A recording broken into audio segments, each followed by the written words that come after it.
Hallo Leute, ich möchte heute einmal mit euch eine Kopfhöreraufbewahrung machen und das ist wohl möglich eine der schnellsten Taschen, die es gibt, die man machen kann. Ich nehme in meinem Fall einen Endlosreißverschluss, habe mir hier zwei Streifen vorbereitet für die Karabiner. Die Karabiner habe ich, da ich mal eine Sammelleidenschaft hatte, für Schlüsselbänder, habe ich die von den alten Schlüsselbändern abgetrennt, da diese halt nicht mehr so schön aussahen, und so haben die Karabiner wenigstens noch eine Verwendung. Was ich noch dafür benutze in dem Falle ist das Snapply Wonder Tape. Der Stoff, der ist von Snapply, das ist das Design von Patty Lou. Ich fand ihn eigentlich ganz hübsch und unauffällig. Vor allem mit dem Karabinerhaken kann man das Ganze an der Gürtelschlaufe befestigen und auch unterwegs dann die Kopfhörer gut verstauen. Ich habe mich für eine Variante entschieden, die umfasst die Maße mit Innen- und Außenfutter jeweils von 11 cm in der Breite und ich glaube, lasst mich kurz einmal messen, wenn ich denn was zu messen hier hätte. Kleinen Moment. Und in der Länge von knapp 15,5 cm. Das Ganze verschwindet nachher durch die Nahtgabe eh noch, also es wird wesentlich kleiner. Aber ihr müsst bedenken, wenn ihr halt eine Kopfhöreraufbewahrung näht, dass ihr die so groß macht wie möglich und nur so groß als nötig. Ich habe das Ganze schon mal gebügelt und vorbereitet. Ich schneide jetzt den Stoff noch einmal in die Hälfte. Dann habe ich genommen zwei Stücke für Innen- und Außenfutter. Den Reißverschluss bereite ich mir soweit auch vor. Wenn ihr einen Endlos-Reißverschluss benutzt, ist es eigentlich ganz einfach, den Zipper raufzukriegen. Manche quälen sich und versuchen beide Ecken raufzuquälen. Muss eigentlich gar nicht sein. Die einfachste Variante ist wirklich, ihr schneidet auf der linken Seite ungefähr 2 bis 3 mm ein, knipst die Raupe dort weg, was manchmal nicht ganz einfach ist. Deswegen müsst ihr auch darauf achten, dass der Reißverschluss ein Stück länger ist. Und dann könnt ihr auch schon den Zipper ganz einfach auffädeln. So.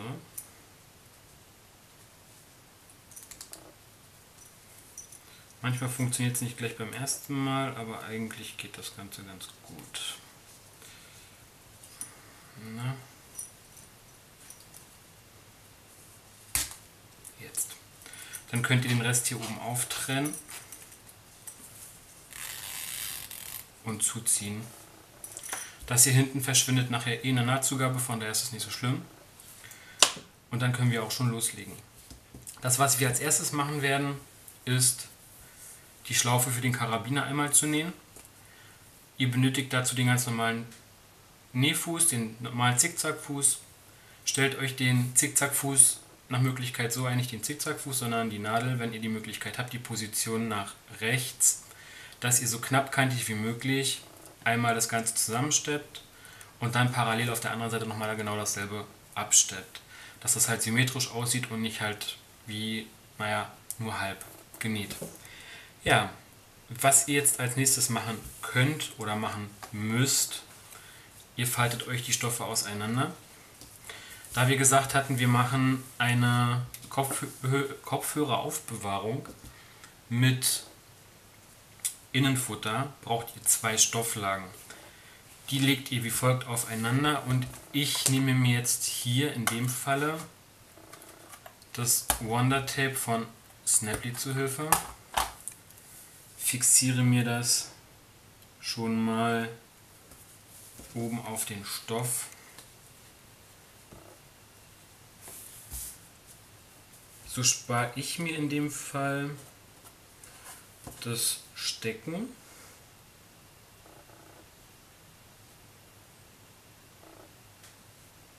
Es ist manchmal ein bisschen fummelig, das abzubekommen. aber wenn man es erstmal geschafft hat, dann geht das ganz gut. Dann legt ihr eure zweite Stofflage dort drauf, fixiert die miteinander, guckt, dass das halbwegs miteinander passt, dass es ein bisschen symmetrisch ist. Und das Ganze macht ihr auf der anderen Seite genauso.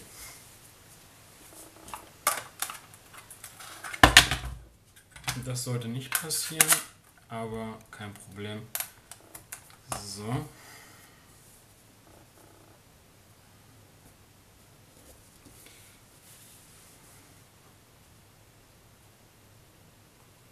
Na, einmal abgehen bitte.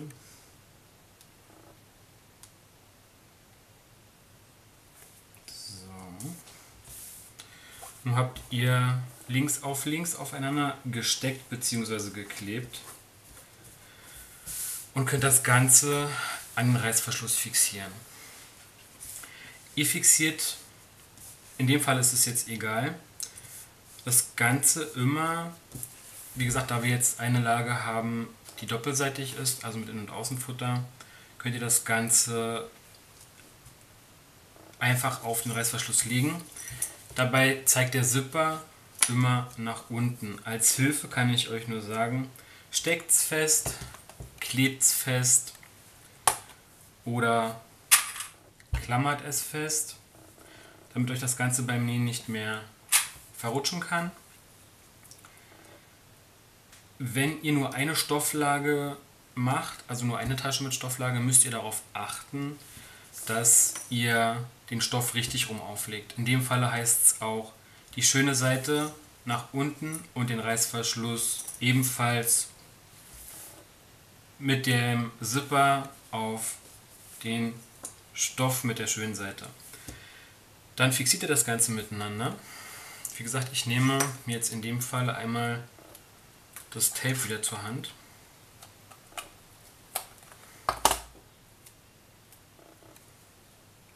Klebt das hier relativ knappkantig auf den Stoff. Also ich glaube, so schnell habe ich noch nie eine Tasche genäht,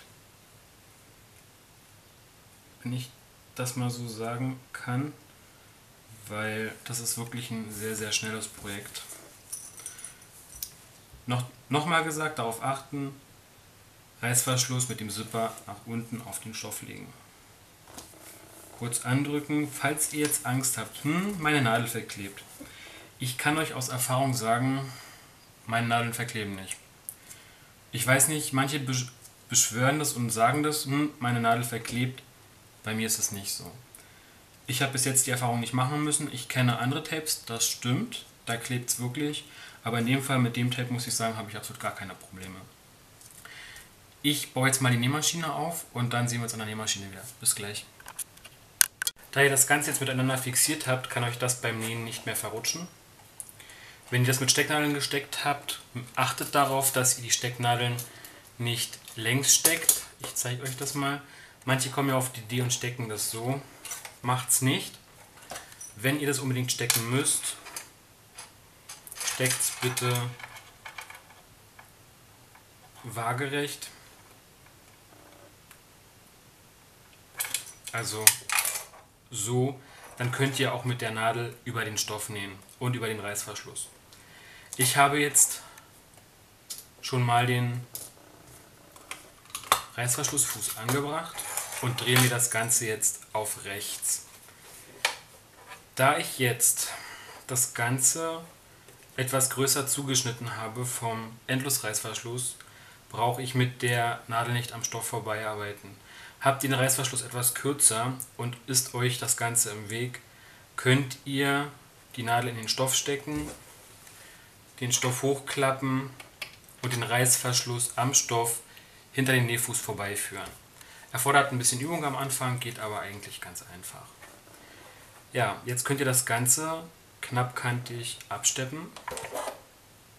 Ihr könnt, wenn ihr die Möglichkeit habt, die Nadelposition nach links verschieben.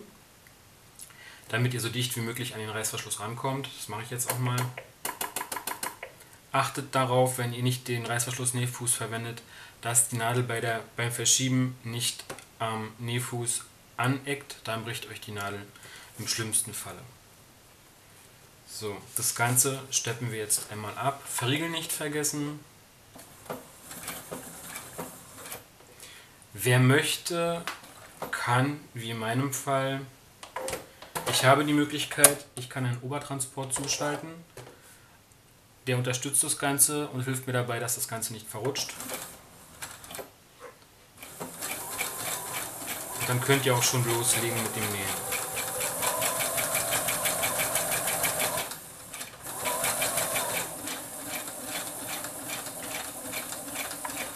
Auch am Ende wieder das Verriegeln nicht vergessen.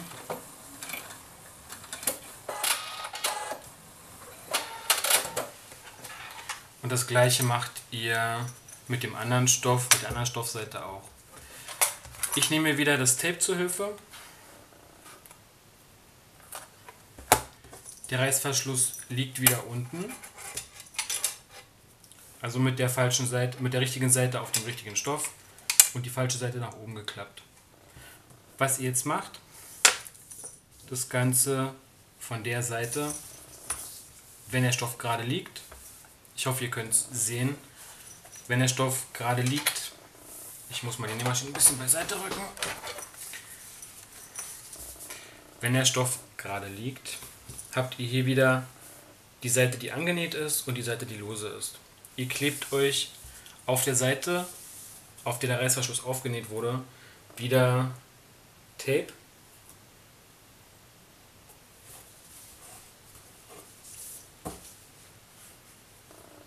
Abziehen.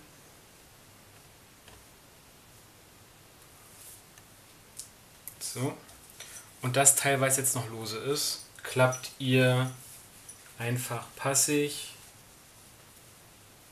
auf die andere Seite. Korrigiert es nochmal nach. Das Tape kann man nochmal ablösen und nachkorrigieren. Alles kein Problem.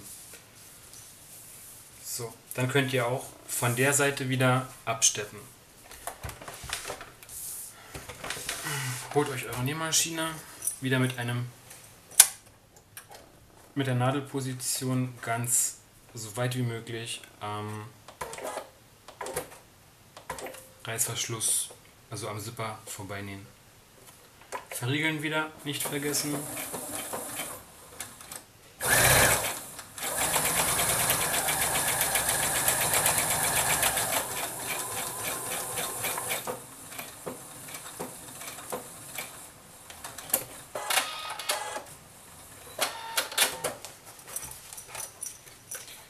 So, was ihr jetzt machen müsst, jetzt haben wir Innenfutter und Außenfutter miteinander verbunden, sowie den Reißverschluss angebracht. Jetzt ziehen wir den Reißverschluss einmal auf, also wir drehen uns das Ganze einmal auf die richtige Seite, dass der Reißverschluss zu sehen ist. Damit mir jetzt persönlich, da ich einen Endlosreißverschluss genommen habe, das Ganze nicht wieder vom Zipper runterrutscht, also der Zipper von den Reißverschlusszähnchen, stecke ich mir hier hinten eine Nadel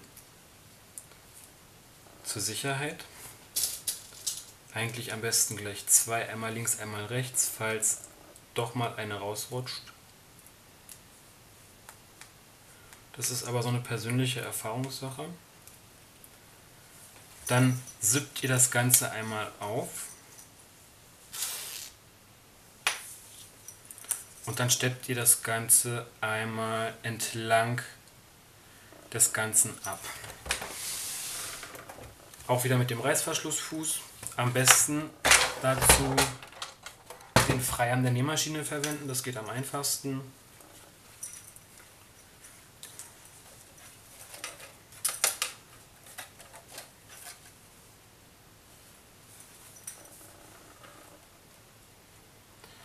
Und somit verhindert ihr dann auch, jetzt muss ich mal gucken, ist jetzt ein bisschen fummelig, aber mit ein bisschen Übung geht das doch ganz gut.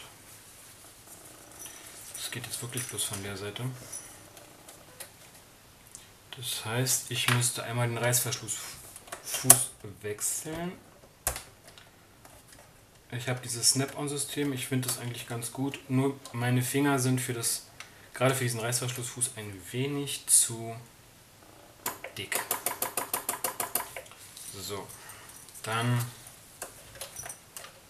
steppen wir das Ganze jetzt einmal ab. Ich fixiere den Stoff jetzt so mit dem Nähfuß, dass der Stoff knappkantig am Reißverschlussfuß vorbeiläuft. So habe ich eine Orientierung, dass die Naht auch gerade wird. Verriegeln wieder nicht vergessen. Und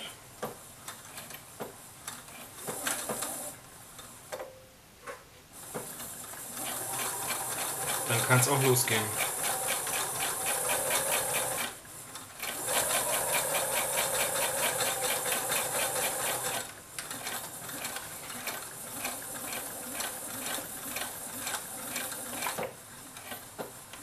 Auch am Ende wieder verriegeln.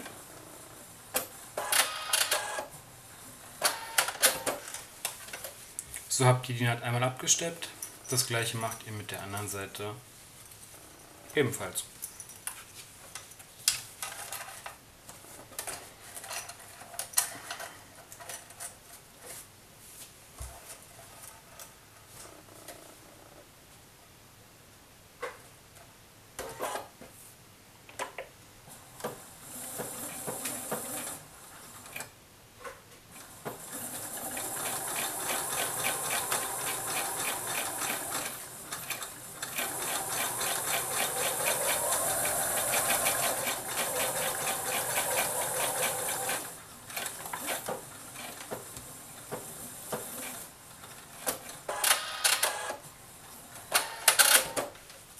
So, das Schlimmste habt ihr jetzt eigentlich erledigt. Ihr könnt den Reißverschluss wieder zusippen.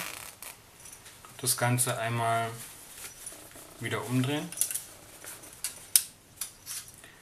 Und euch das Ganze jetzt so bügeln, wie ihr den Reißverschluss haben möchtet. Also ich würde euch das empfehlen, nicht ganz oben zu machen und auch nicht ganz unten, das wäre blödsinnig. Ich würde mal so sagen 3 bis 4 cm von der oberen Kante. Guckt dabei, dass es relativ symmetrisch ist. Und dann könnt ihr das Band zusammennähen. Das mache ich jetzt auch gleich im Anschluss. Und dann wird das Ganze mit dem Band, wenn es zusammengenäht ist, und dem Karabiner eingelegt. Das zeige ich euch aber gleich. Ich gehe jetzt erstmal bügeln und dann sehen wir uns wieder.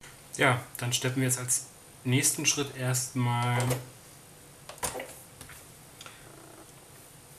das Band für den Karabiner ab.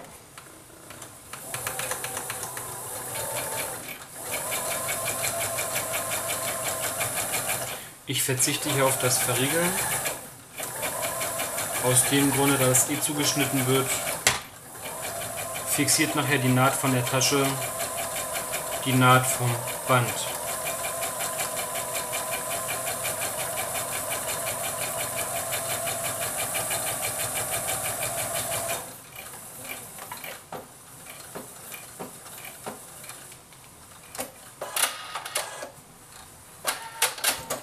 Das Ganze steppt ihr am besten von beiden Seiten ab.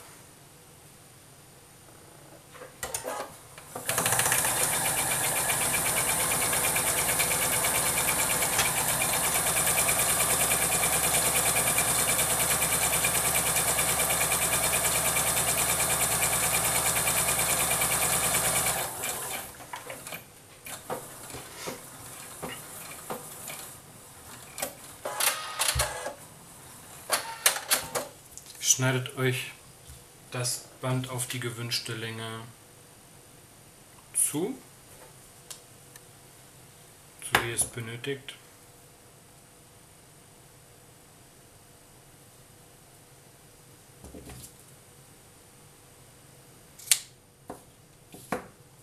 Nehmt euch einen Karabinerhaken, fädelt das Ganze auf und legt euch das ins Täschchen hinein. Ihr könnt es euch auch fixieren.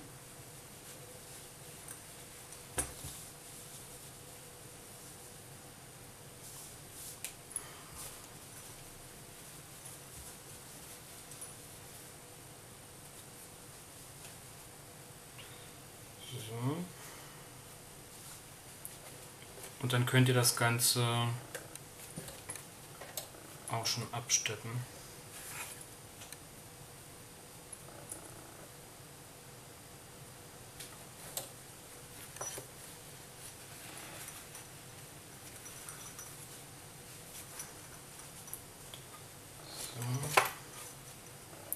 Was ich euch noch empfehlen kann, wenn ihr mit dünnen Stoffen arbeitet, dann macht bitte ein Innenfutter. Wenn ihr mit dicken Stoffen arbeitet, reicht auch das einfache, also die einfache Stofflage. Ihr müsst aber darauf achten, dass ihr auch bei dieser Variante die Kanten versäubert mit einem Overlockstich oder mit einem Zickzackstich.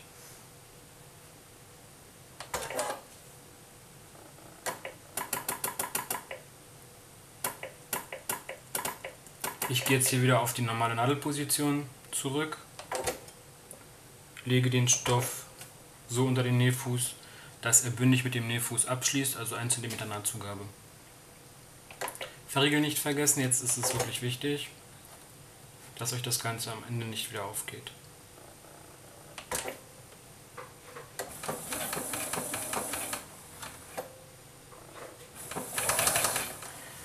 Dort, wo ihr den Karabiner eingelegt habt und an den Seiten, wo der Reißverschluss ist, näht bitte mehrfach drüber, dass euch das Ganze nicht mehr ausreißen kann.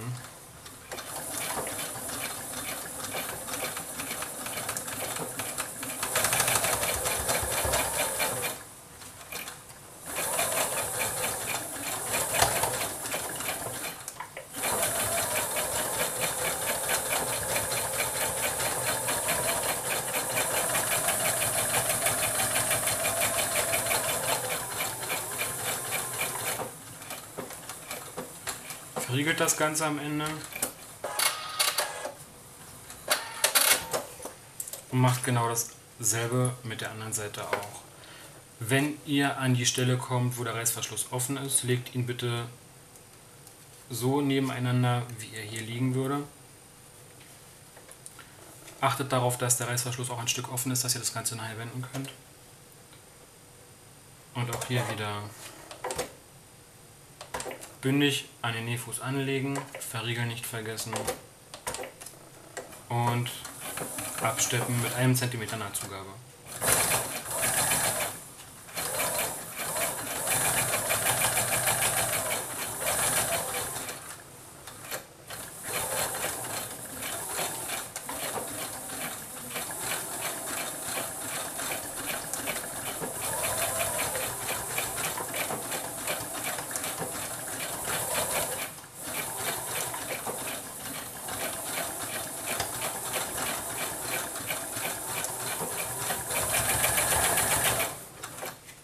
Jetzt müsst ihr aufpassen, dass der Karabiner aus dem Weg ist.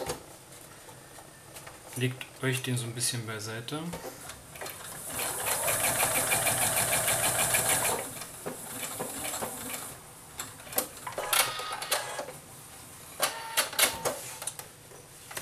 So, jetzt habt ihr die Tasche fast fertig. Das, was ihr jetzt noch machen müsst, ist einmal die Nahtzugaben zurückzuschneiden.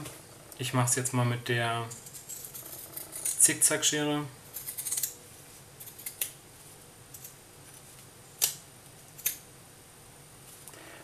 Versäuber das Ganze, aber trotzdem nochmal mit einer Overlocknaht, dass mir das Ganze nicht ausreißen kann und vor allem dieses Ausfransen verhindert wird. So sieht die Tasche fertig aus. Ich gehe jetzt nochmal mit einer kleinen Overlocknaht über die Seiten. Ich nehme jetzt eine Overlocknaht von 4 mm Stichbreite und 3,0 mm Stichlänge. Ich lege, da ich eine Markierung habe, ich habe hier 1, 2, 3, 4, 5, 6 Markierungen insgesamt auf meinem Nähfuß. Und in der Mitte, genau wo die Nadelposition ist, also mittig, habe ich hier eine Markierung und lege genau an dieser Markierung die Steppnaht an, so dass die Overlocknaht genau einmal in den Stoff sticht, einmal daneben und das Ganze relativ akkurat wird.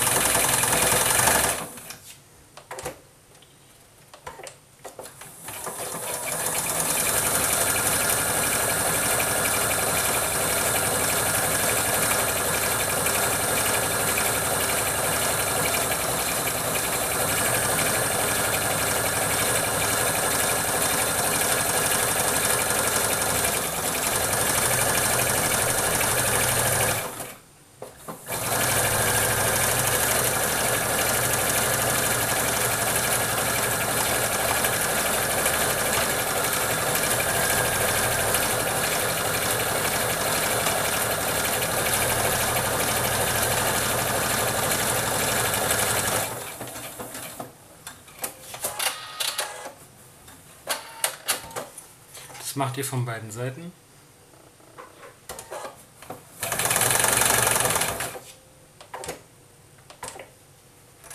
Schaut, dass auch wieder hier der Karabiner nicht im Weg ist. Und auch der Reißverschluss nicht stört.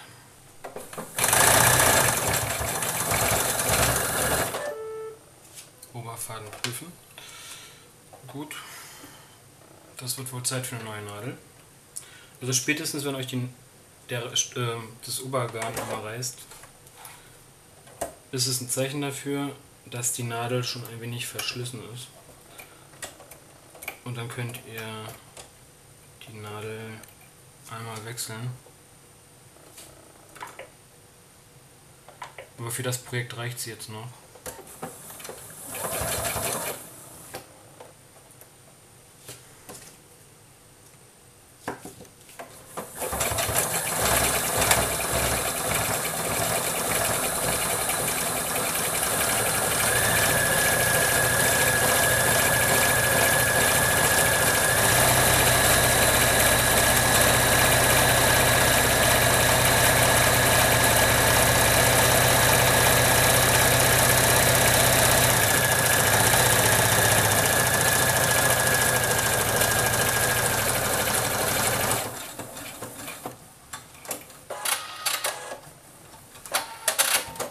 Und ihr seht, dadurch, dass ich die Nahtzugaben auf 1 cm genommen habe, ist die Tasche eigentlich gar nicht mehr so groß. Ihr könnt sie an euren Rucksack oder an eurer Handtasche an irgendetwas befestigen und habt so immer eure Kopfhörer, euer Headset parat. Das Ganze müsst ihr jetzt nur noch wenden.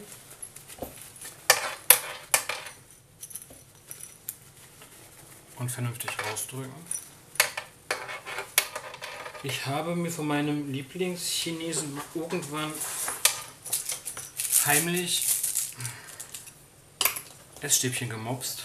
Die machen sich dafür ganz gut.